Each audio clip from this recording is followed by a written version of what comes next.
Hey, what is up everybody? This is Rob, and I'm guessing you're watching this video because maybe you just bought a new car, maybe you're a new vehicle owner, maybe you went up for a while, but you want to start getting a little bit more mechanically inclined. You want to start doing some of your own work.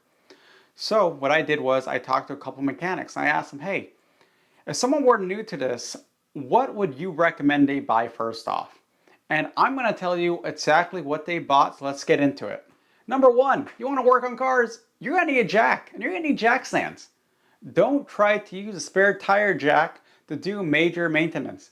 The spare tire jack is just what you use when you are in a dire emergency on the side of a freeway and you really have to change your tire. You do not go underneath your car when you're using that. They call them widow makers for a reason, you guys, okay? Get a proper jack and get some proper jack stands. Myself, I just have the usual Harbor Freight setup. You know, Harbor Freight jack, Harbor Freight jack stands. They work phenomenally, you guys. All right. If you're gonna go under your vehicle, do it the proper way. Have your vehicle jacked up. Also, I recommend having a spare tire, spare wheel underneath as well, just in case the jack stands and the jack were to somehow fail. You want to have as many things to catch your vehicle as possible before it falls on top of you, essentially. All right, so please, guys, keep it safe. That is the one thing I do not recommend skimping out on. You can't say you're doing mechanic stuff if you don't have mechanic tools, you guys, all right? Get the proper tool set just to get a nice basic proper tool set, you guys. Nothing crazy. I linked down below to a whole bunch of different kinds they have out there. You know, for me, I went to Harbor Freight and I bought a nice big tool set. You know, pretty awesome. It has, you know, all of the sockets you need, also extended sockets, wrenches, all that kind of stuff. And honestly, that's pretty much been good for about 90% of the things I've done. You know, when the way I usually recommend going into car maintenance, that kind of stuff is have, you know, those initial tools. For example, like the ones I'm going to talk about in this video, and just don't buy the other stuff until you really need it. Because there are a couple of, how should I say, job specific tools you might need to buy in the future. Just wait till you need them, till you buy them.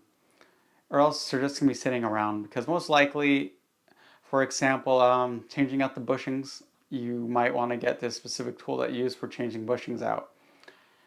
That's going to be sitting around for like a year or two after you bought it, most likely, unless you're doing that job often. So, might as well wait till you have to buy it till you need it because it's just going to be taking up space after that. So, at least just buy a proper tool set at the start and consider that. And of course, a nice space to keep it in. Your car is braking. It throws up a check engine light. You want to be able to check what it is. So, for that, you buy an OBD2 scanner. There's a really nice one linked down below. So, you use this to get the codes. Now, let me tell you what is the usual approach for this, at least for me. All right, I get the check engine light. I get really annoyed. I run the OBD2 scanner, I get the codes, I put the codes into Google. Usually I'm able to find out pretty quickly what's the problem. Sometimes the problem is as simple as just your gas cap is old and the seal sucks, get a new gas cap. Sometimes it's need to tighten the gas cap. Sometimes, let's see, one time it was an O2 sensor needed to be replaced on my Forester. You know, one time it was that there were some issues with the injectors. You're gonna want an OBD2 scanner because sometimes, the mechanic shops, they will charge you sometimes even $100 just to run the code. So you might as well run them yourself so you know exactly what is wrong with it. Because it might be something, again, that you can fix on your own with your own set of tools. Sometimes it might be something that you can't fix on your own. Well, at least you save some money by not having to have it diagnosed specifically, at another shop. So again, guys, OBD2 scanners, definitely recommend them. Get a nice one like the one linked below. And it's one more nice little kit for your, car arsenal. Get a torque wrench. A nice one, like a nice sized one, not a small one, a nice big one. Now you can get some smaller sized ones, right, for the smaller socket sets and those kind of things. But here's why I'm saying to get a larger one. The most common thing you're going to be needing a torque wrench for is probably for your wheels. Because you will be removing them, whether it's to change out a spare or if you need to access, areas behind a wheel well, such as, for example, changing out your brakes.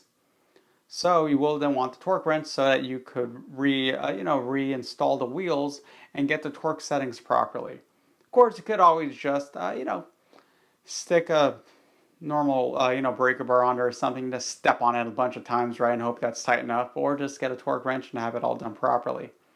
Also just to, make sure that you know for sure everything is at the manufacturer specifications in terms of tightening up the wheels. So I do recommend getting a torque wrench. Again, start with the larger one. If you need a smaller one, go ahead, but you can also just get some adapters for the smaller sockets. But at the very least, get the larger torque wrench because again, the use case for that is most likely going to be for the wheels, and that will be perfect for it. So this is a funny one. I think at this point we're all pretty guilty of doing major car work just using our phone flashlight. It's it works just fine until you drop your phone into the engine bay, and that has happened before, or the battery ends up dying on it, and then yeah, that's the end of that. Guys, have some dedicated flashlights. Now I linked some nice ones down below. I actually use these myself. I always recommend getting some nice magnetic ones because more likely than not, you might just be working on something that you don't have to do much more than just have some nice overhead light on. So you get these nice magnetic ones, and there, stick them to your hood, stick them to the underside of your car, wherever you're using them. It's nice magnetic flashlights. They just make life a whole lot easier. Sometimes I have a few of them. I'll stick them like all around from underneath the vehicle just so everything is lit up as much as it can be, just to make my life easier. I mean, you could also just have like a headlamp or something as well, but I do recommend just having some nice flashlights. Also, just to have in your vehicle in case of an emergency.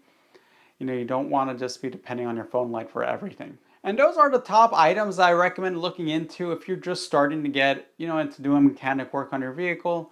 I'd say definitely the most important item is a proper jack stand and jack setup because again, guys, going underneath a car is always a very risky thing. Guys, please be as safe as you can with it. Now you have that, you have the tools, that you have the torque wrench.